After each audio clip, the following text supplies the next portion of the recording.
Good morning. So I'd like to begin this morning with a piece of text, a teaching that's familiar to all of you, I think, Jew and Christian alike. We read it in the Synoptic Gospels in Mark, Matthew, and Luke. Jesus is approached.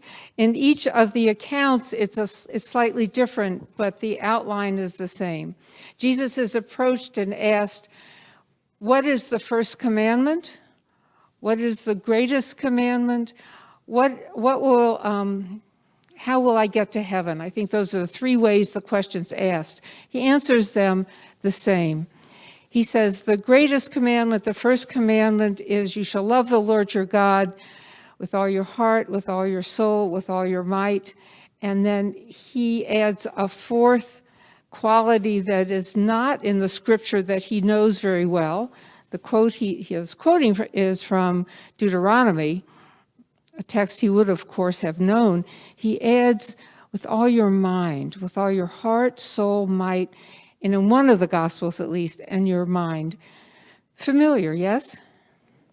And he says, this is like the first commandment, the greatest commandment. And the second, he said, is you shall love your neighbor as yourself. It might sound familiar to you since we just read those words, thank you very much, like a minute and a half ago. So I wanted to talk about where that particular love your neighbor as yourself comes from, and then see how it might apply in a larger sense to us. So that particular, this whole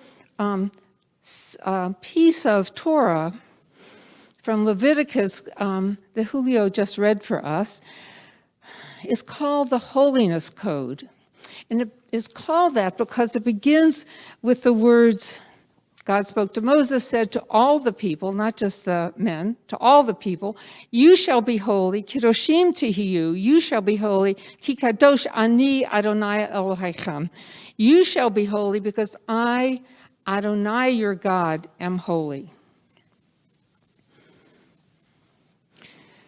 I'd like to do a whole riff on the fact that Lord is incorrect, all of that, but we'll just go with Lord for right now.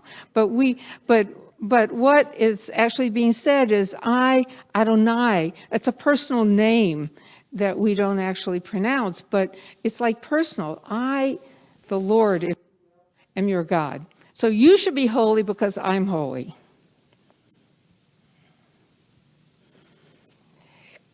Your next question might be, okay, fine, but how do I do that? And so the rest of this section in Leviticus, the Holiness Code, comes to tell us how, at least in some way, we might be holy. There's so much to say. I told my husband I had 3 hours to talk Holiness Code and 10 minutes to do it with you. So let's see what we can do. Let's look at the text. If you'd like, or otherwise I can just read this for you. But you can see at the very beginning that the statement, you should be holy for I, the Lord your God, am holy, and then immediately the text goes into, here's how. You shall revere, each of you, your father, mother, and father, and so on. You shall keep my Sabbaths. I am the Lord your God. Don't turn to idols or make cast images for yourself. I am the Lord your God. Does that sound familiar? Does that sound like somewhere else that you recognize? Would someone just shout out? The Ten Commandments, yes. So it seems to be a retelling here in Leviticus. The Ten Commandments are first presented in Exodus. But it's sort of reminding us of the Ten Commandments. These are some of them.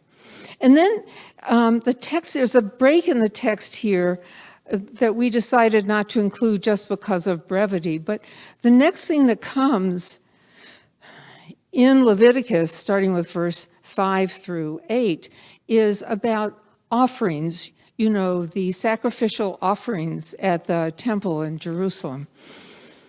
They no longer apply, but what they represent is prayer, is worship, is what we're right now, just spoken in a different idiom about the animal offerings.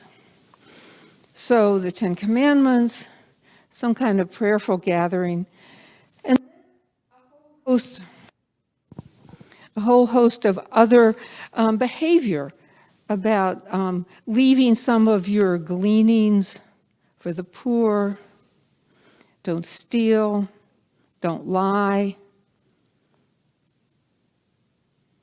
I just noticed it says don't steal twice. That must have been a problem back in the old days. So there are a whole list of things. They're listed in other places in the Torah. These are laws to live by. These are the laws that keeps a society working smoothly, not to render unjust judgments. In other words, have a fair legal system. These are all ways that the Torah is telling us, or you might say God is telling us, that we can be holy through these activities. See, is this cutting in and out? It feels like it. Yeah, right. Okay, good. In the very last paragraph, you shall not hate in your heart any one of your kin. So look, I'm going to read this, and you see if it doesn't put love your neighbor as yourself in a larger context that is often not explained. You shall not hate in your heart any one of your kin.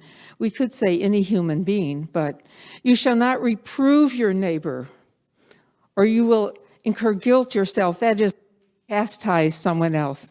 You shall not take vengeance or bear a grudge against any of your people.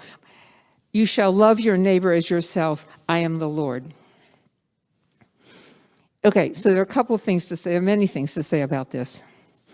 One comment is from Hillel, the great sage who lived in Jerusalem at the same time that Jesus did. They're contemporary as best we know. They might have known each other even, or known of each other.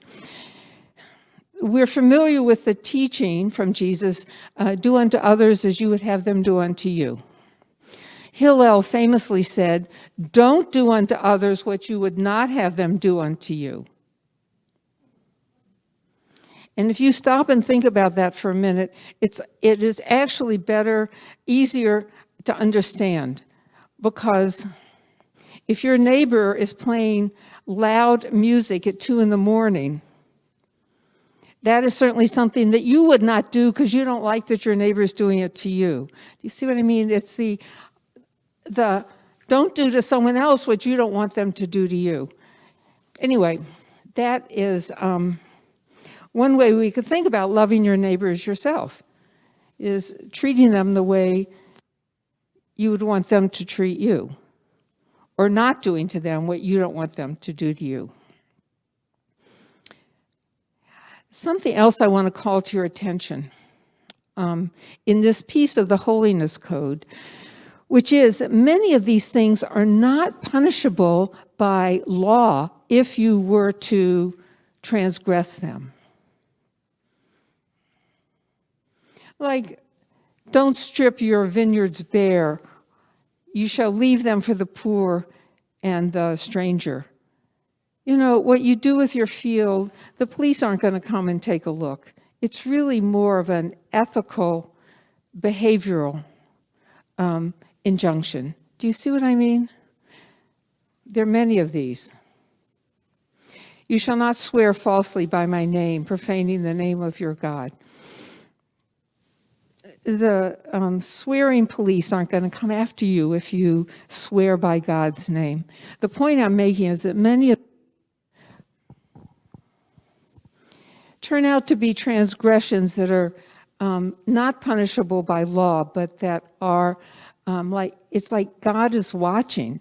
Remember, I am the Lord your God. I am holy, so you shall be holy.